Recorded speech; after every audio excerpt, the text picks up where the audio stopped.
Hi friends, welcome to my channel Ratna Anupindi. ఇవాళ వీడియోలో మనము చక్కని ఆరోగ్యకరమైన కూర ఒకటి ఎలా చేయాలో చూద్దాము. మీరు ఇక్కడ చూస్తున్నది ఏంటో తెలుసా? లేత తోటకూర కాడల ముక్కలు. అలాగే ఇదేంటో తెలుసా? తెలగపిండి. ఈ రెండిట్లో కూడా చాలా పోషకాలు ఉన్నాయి, ఆరోగ్యానికి చాలా మంచిది. వీటి కాంబినేషన్తో ఇప్పుడు కూర ఎలా చేయాలో చూద్దాము. తెలగపిండి కూరకి కావాల్సిన సామాన్లన్నీ ఇవి: సన్నగా తరిగిన తోటకూర కాడలు, ఉల్లిపాయ ఒక మీడియం సైజ్ చిన్న ముక్కలుగా తరిగాము, తెలగపిండి, ఎండుమిరపకాయలు, వెల్లుల్లిపాయ, జీలకర్ర, వీటిని పేస్ట్ లాగా చేసుకోవాలి.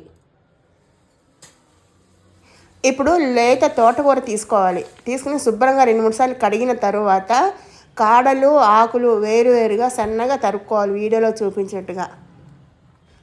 చూసారు కదా వీడియోలో కాడల్ని ఎంత సన్నగా తరుక్కున్నామో. అలాగే ఒక మీడియం సైజు ఉల్లిపాయను కూడా చిన్న ముక్కల కింద తరగాలి. వీటితో పాటుగా 2 పెద్ద చెంచాల తెలగపిండి తీసుకోవాలి. ఈ తెలగపిండి గానుగల్లో దొరుకుతుంది, లేదంటే ఇప్పుడు ఆన్లైన్లో కూడా దొరుకుతోంది.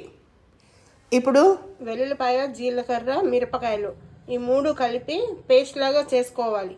ఇది రంగు ఉంటుంది కానీ కారం ఉండవు, అందుకని 4 కాయలు వేసాను. ఇవి దొరకని వాళ్ళు మామూలు కాయలు వేసుకుంటే కారం తగ్గట్టుగా వేసుకోవాలి. ఇప్పుడు ఒక కడాయిలో నేను ఇక్కడ పప్పు నూనె వేసాను.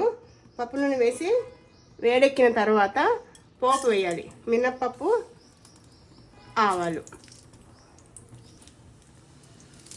ఇప్పుడు కడిగి ఆరబెట్టిన కరివేపాకు కూడా పోపులో వేయాలి. పోపు ఎర్రగా వేగింది. వేగిన తర్వాత మనం తరిగి పెట్టుకున్న ఉల్లిపాయ ముక్కలు వేసి వేయించుకోవాలి.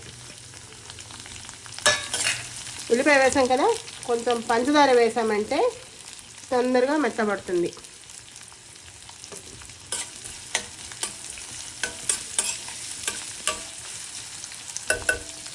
ఇప్పుడు మూత పెట్టి వేయించాలి. సరే, మూత తీసి కలపాలి. ఉల్లిపాయ ముక్క కొంచెం మెత్తబడింది కదా,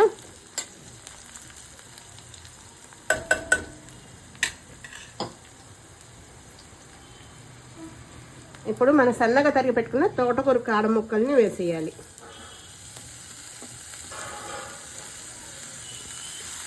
వేసి కలపకుండా ఇలాగ స్ప్రెడ్ చేసి మళ్ళీ మూత పెట్టి మగ్గించాలి. ఒక 5 నిమిషాలు మగ్గిన తర్వాత మూత తీసి ఇప్పుడు కలపాలి. మనం ఇందాక కాడలు వేసాక కలపలేదు కదా, ఇప్పుడు కలపాలి.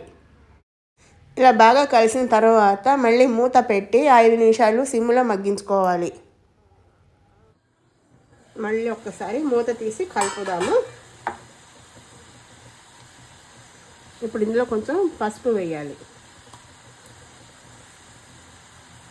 అలాగే మనం గ్రైండ్ చేసి పెట్టుకున్నాం కదా వెల్లుల్లిపాయలు, ఇవన్నీను ఆ ముద్ద కూడా వేసేయాలి.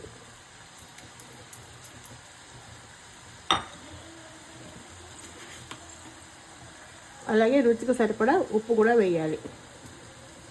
ఉప్పు ఎక్కువ పట్టదు, చూసుకుని వేసుకోవాలి. ఇప్పుడు దీన్నంతా ఒకసారి కలపాలి. మళ్ళీ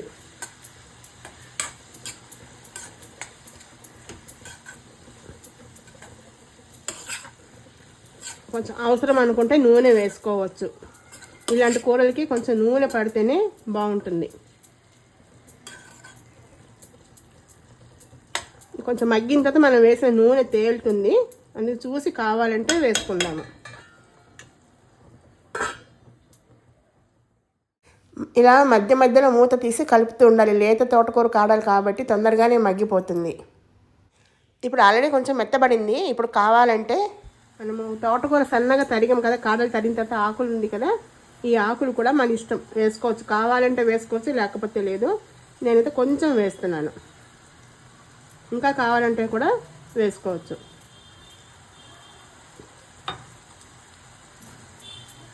ఇంకా మళ్ళీ మూత పెట్టేసి మగ్గించుకోవాలి. ఇప్పుడు ఒకసారి కూరని కలుపుదాము. తోటకూర ఆకు మగ్గి కొంచెం కిందకి దిగిపోయి ఉంటుంది. ఇలాగ మధ్యలో కలిపితే తోటకూర ఆకు పచ్చివాసన పోయే వరకు వేయించుకోవాలి. ఒక 2-3 నిమిషాలకి తోటకూర పూర్తిగా మగ్గి పచ్చివాసన పోయి ఉంటుంది. అలాగే తోటకూర కాడ ముక్కలు కూడా పూర్తిగా మెత్తబడి ఉంటాయి. మెత్తబడిన తర్వాత తెలగపిండి తీసుకున్నాం కదా, ఇది వేయాలి పైనుంచి. ఇది ఎంతైనా వేసుకోవచ్చు, దీనికి ఏమీ లెక్కలేదు. వేసి అలాగే మూత పెట్టేసి పైనుంచి తెలగపిండి కూర కదా, నూనె వేస్తే బాగుంటుంది. కొద్దిగా పైనుంచి నూనె వేద్దాము.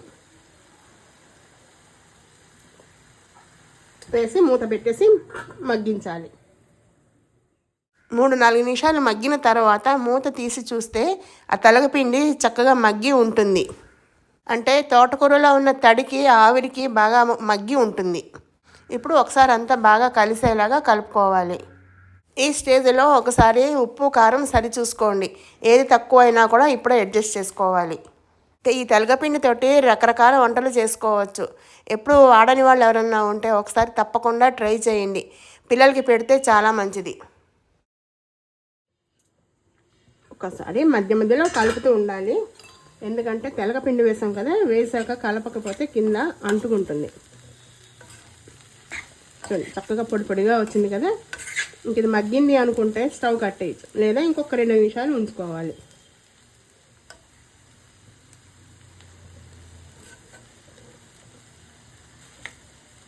మనము ఇప్పుడు ఇంకొక 2 నిమిషాలు ఉంచి స్టవ్ కట్టేసుకుందాం. ఒక 2 నిమిషాలుగా తీసి కలుపుదాం. కలిపేసి ఇంకా స్టవ్ కట్టేసుకుందాం. ఈ కూరని వేడి అన్నంలో పప్పు నూనె వేసుకుని తింటే చాలా బాగుంటుంది. మీరు కూడా తప్పకుండా ఒకసారి ట్రై చేయండి. ఎలా వచ్చిందో కామెంట్ బాక్స్లో తెలియచేయండి. చూడండి ఎంత చక్కగా ఉందో. ఇప్పుడు స్టవ్ కట్టేసి మూత పెట్టేద్దాం. ఆ వేడికి ఇంకొంచెం మగ్గుతుంది. అంతేనండి, ఎంతో రుచికరమైన ఆరోగ్యకరమైన తోటకూర కాడలతోటి తెలగపిండి కూర రెడీ అయిపోయింది. మీరు రెడీయా ట్రై చేయడానికి? మరి దేనికి ఆలస్యం? ఒక లైక్, షేర్, కామెంట్ ఇవ్వడానికి కదా.